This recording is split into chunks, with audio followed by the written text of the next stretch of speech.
ಬಿಜೆಪಿಯವರು ಏನೋ ಪಾಪದ ಕೆಲಸವನ್ನ ಮಾಡಿರಬೇಕು, ಹೀಗಾಗಿ ನನ್ನನ್ನ ಬಂಧಿಸಿ ಅಂತ ಹೇಳ್ತಾ ಇದ್ದಾರೆ.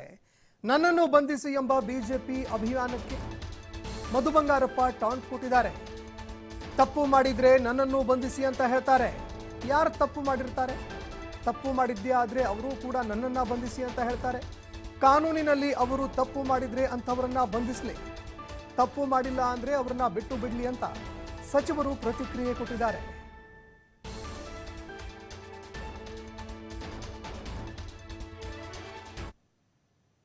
ಕೊಡ್ತಿದ್ರಲ್ಲ, ಮೋಸ್ಟ್ಲಿ ಇವರೇನೋ ಪಾಪದ ಕೆಲಸ ಮಾಡಿರ್ಬೋದಾ? ನನ್ನನ್ನು ಬಂಧಿಸಿ ಅಂತ ಯಾರು ಹೇಳ್ತಾರೆ? ತಪ್ಪು ಮಾಡಿದರೆ ಹೇಳ್ತಾರೆ. ಕಾನೂನಲ್ಲಿ ಅವ್ರು ತಪ್ಪು ಮಾಡಿದರೆ ಬಂಧಿಸಲಿ, ತಪ್ಪು ಮಾಡಿಲ್ಲ ಅಂದರೆ ಬಿಟ್ಬಿಡ್ಲಿ ಅವ್ರನ್ನ ಅಷ್ಟೇ. ಇನ್ನೇನು ಮಾಡೋಕ್ಕಾಗತ್ತೆ? ನಮ್ಮ ದೇಶದೊಳಗೆ ಎಲ್ಲ ಜಾತಿ ಧರ್ಮದವರು ಕೂಡ ಬದುಕಿ ಬಾಳ್ತಕ್ಕಂಥ ಒಂದು ವಿಭಿನ್ನವಾಗಿರ್ತಕ್ಕಂಥ ಒಂದು ಪ್ರಜಾಪ್ರಭುತ್ವದಲ್ಲಿ ಅಂಬೇಡ್ಕರ್ ಅವರ ಸಂವಿಧಾನದಲ್ಲಿ ಬದುಕ್ತಕ್ಕಂಥ ಒಂದು ವ್ಯವಸ್ಥೆಯನ್ನು ನಾವೆಲ್ಲರೂ ಕೂಡ ಪಡ್ಕೊಂಡಿದ್ದೀವಿ. ನಾವೆಲ್ಲ ಭಾಗ್ಯವಂತರು. ಅದನ್ನು ಹೋಗಿ ಯಾವುದೋ ಒಂದು ವಿಚಾರವನ್ನು ತಗೊಂಡು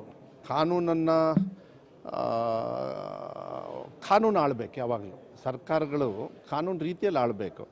ಆ ಸರ್ಕಾರಗಳು ಎಲೆಕ್ಟೆಡ್ ಇದ್ದಾಗ ಅವ್ರೇನು ತೀರ್ಮಾನ ತಗೊಳ್ತಾರೆ ಅದಕ್ಕೆ ಗೌರವ ಕೊಡಬೇಕಾಗ್ತದೆ. ಅದನ್ನು ಮುಂದೆ ತೊಗೊಂಡು ಹೋಗ್ಬೇಕು. ಅದಕ್ಕೆ ರಾಜಕೀಯವಾಗಿ ತೊಗೊಂಡು ಹೋಗ್ತಕ್ಕಂಥ ವ್ಯವಸ್ಥೆಯನ್ನು ನನಗೆ ವೈಯಕ್ತಿಕವಾಗಿ ಹಂಗೆ ಅನಿಸ್ತಾ ಇದೆ. ಚುನಾವಣೆ ಹತ್ತಿರ ಬಂತು, ಈ ಥರ ಒಂದು ಕೆಲಸ ಕಾರ್ಯಗಳನ್ನು ಮಾಡೋಣ ಅಂತಕ್ಕಂಥದ್ದು ಒಂದು ಭಾವನೆ ಇರ್ಬೋದು. ಅದನ್ನು ಬಿಟ್ಟರೆ ಒಳ್ಳೆಯದು. ಅವರು ನನ್ನನ್ನು ಬಂಧಿಸಿ ಅಂತ ಹೇಳಿದಾಗ ಅವರೇ ಹೇಳ್ಕೊಂಡಾಗ ತಪ್ಪುಗಳನ್ನು ಮಾಡಿದರೆ ಸರ್ಕಾರ ಬೇಕಾದ್ರೆ ಬಂಧಿಸಲಿ ಅಷ್ಟೇ, ಇನ್ನೇನು ಮಾಡೋಕ್ಕಾಗತ್ತೆ? ಅವ್ರ ಮೇಲೆ ಕೇಸ್ ಇರೋದು ಹಿಂದೂ ಕಾರ್ಯಕರ್ತ ಅಂತನಾ ಇಲ್ಲ ಬೇರೆ ಕೇಸ್ಗಳ? ಅದನ್ನು ನೀವು ನೋಡಬೇಕಲ್ಲ. ಅದನ್ನು ನೀವು ಹಾಕಿದ್ದೀರಿ ಮಾಧ್ಯಮದಲ್ಲಿ, ಅವ್ರದ್ದೆಲ್ಲ ಬ್ಯಾಕ್ಗ್ರೌಂಡ್ ಹೇಳಿದ್ದೀರಿ, ಇದ್ರೊಳಗೆ ಏನೇನಿದೆ ಅಂಥೇಳಿ. ಕಾನೂನು ರೀತಿಯಲ್ಲಿ ಕೆಲವು ಆಗಿದ್ದಾವೆ.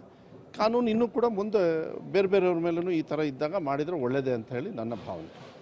ಬೇರೆಯವರಿಗೆಲ್ಲ ರೆಸಿಗ್ನೇಷನ್ ಕೊಡ್ತಿದ್ರಲ್ಲ, ಮೋಸ್ಟ್ಲಿ ಇವರೇನೋ ಪಾಪದ ಕೆಲಸ ಮಾಡಿರ್ಬೋದಾ?